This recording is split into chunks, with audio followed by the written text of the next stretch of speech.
महाभारत में कर्ण न सिर्फ एक शूरवीर योद्धा माना जाता है, बल्कि वह अपने योद्धा गुणों से भी कहीं बढ़कर दानवीर माना जाता है।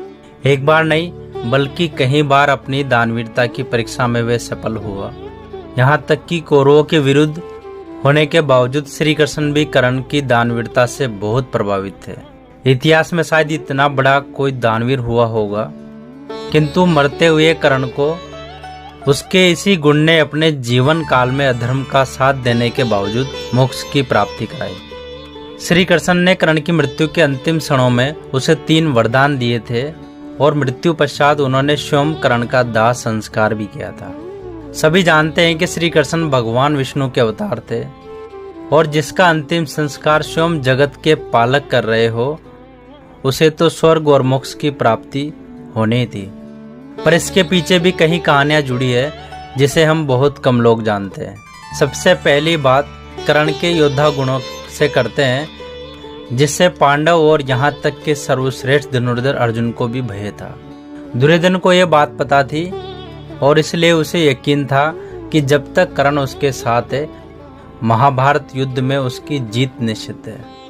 यह बात पांडव और श्री कृष्ण भी जानते थे, इसलिए उसकी मृत्यु के लिए नियति ने पहले ही उसके योद्धा गुणों की कुछ सीमाएं तय कर दी थी। श्री कृष्ण को यह बात पता थी कि कर्ण एक असाधारण योद्धा है और अर्जुन कितना भी बड़ा धनुर्धर हो, लेकिन कर्ण के सामने उसकी हार हो सकती थी। इसकी भी कई वजह थी, जिनसे एक कर्ण के पास सूर्य का दिया हुआ वह कवच कुंडल था, जिसके रहते हुए उसे कोई भी अस्त्र शस्त्र नुकसान नहीं पहुंचा सकता था। इसलिए उसे मारना अर्जुन के लिए भी नामुमकिन था। धर्म के इस युद्ध में पांडवों का साथ दे रहे श्री कृष्ण ने इस परेशानी से पांडवों को निकालने का जिम्मा देवराज इंद्र को दिया। इंद्र को ज्ञात था कि कर्ण बहुत बड़ा दानवीर है और अपनी मृत्यु की कीमत पर भी उसे अगर कुछ देना पड़े तो वह जरूर देता। इसका लाभ उठाते हुए इंद्र ने भिखारी बनकर उससे उसके कवच कुंडल मांगने की योजना बनाई। सूर्य भगवान को इसका पता चल गया और अपने पुत्र की रक्षा के लिए उन्होंने उसे इंद्र की यो योजना बताते हुए कवच कुंडल किसी भी हाल में ना देने की सलाह दी। किंतु दानवीर कर्ण ने सब कुछ पता होते हुए भी अपने दान धर्म की रक्षा हेतु भिक्षुक रूप में आए इंद्र को अपना रक्षा कवच दे दिया।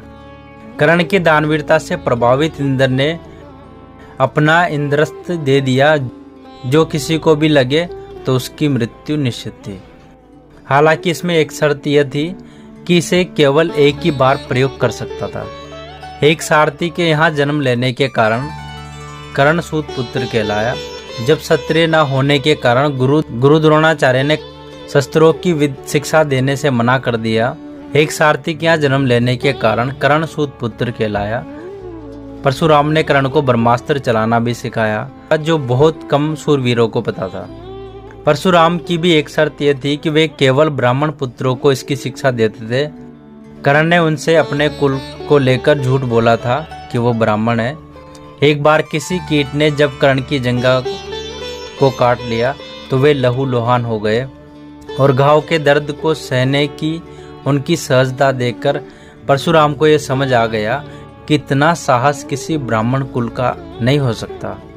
सच्चाई जानकर परशुराम ने उसे श्राप दिया कि वह ब्रह्मास्त्र का प्रयोग करना ठीक उसी वक्त भूल जाएगा जब उसे उसकी सर्वाधिक आवश्यकता होगी। कुरुक्षेत्र युद्ध में अंतिम समय में जब वह अर्जुन पर ब्रह्मास्त्र चला रहा था, तो उसी वक्त वह उसे चलाने की विधि भूल गया। एक ही क्षण में यह उसकी सबसे बड़ी भूल साबित हुई, जिसने अर्जुन को उस पर प्रहार करने पर समय दिया और उसकी मृत्यु का कारण बना। एक बार भूलवश कर्ण के हाथों से किसी छोटी कन्या के हाथों से घी का भरा घड़ा फूट गया। कन्या इसे देखकर रोने लगी। कर्ण ने इसके लिए उससे क्षमा मांगी और इसके बदले उसका 2 गुना घी देने का प्रस्ताव रखा। कन्या नहीं मानी, उसको उसे वही घी चाहिए था।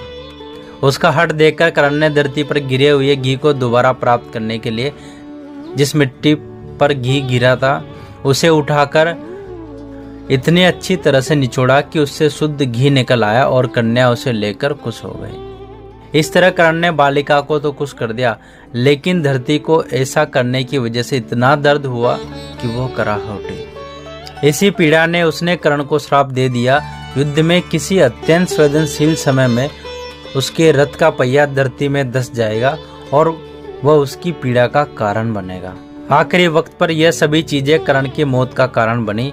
कर्ण ने इंद्रस्त्र से भीम के पुत्र घटोत्कच पर प्रहार कर दिया। इस तरह अर्जुन के प्रहार करने के कारण उसके लिए एक अमोघ अस्त्र नहीं रहा। युद्ध के 9वें दिन अचानक उनके रथ का पहिया जमीन में धंस गया। युद्ध को बचाने के लिए वह अर्जुन पर ब्रह्मास्त्र का प्रयोग करता कि तभी वह ब्रह्मास्त्र का प्रयोग करने की विधि भूल गया। अर्जुन से उसने युद्ध नियम का पालन करते हुए बाण प्रहार रोकने के लिए कहा, लेकिन श्री कृष्ण ने अर्जुन को यह कहते हुए ऐसा करने से रोक लिया कि अभिमन्यु के साथ युद्ध में उसने सभी नियमों का पालन नहीं किया था। इसी प्रकार कर्ण अर्जुन के बाणों का शिकार होकर मृत्यु को प्राप्त हुआ, किंतु अंतिम क्षणों में उसके कौशल और दानवीरता से प्रसन्न श्री कृष्ण ने कर्ण से 3 वरदान मांगने को कहा। ज्ञानी कर्ण ने पहले वरदान में श्री कृष्ण से अगले जन्म में अपनी तरह के लोगों के उत्थान के लिए कुछ विशेष करने को वरदान मांगा, क्योंकि सूतपुत्र होने के कारण ही पूरा जीवन उसे छल और दुखों का सामना करना पड़ा।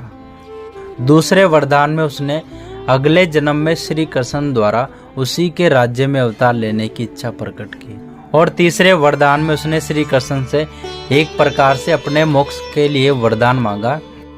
कर्ण ने इच्छा प्रकट की कि उसका अंतिम संस्कार एक ऐसे स्थान पर हो जहां कोई पाप ना हो।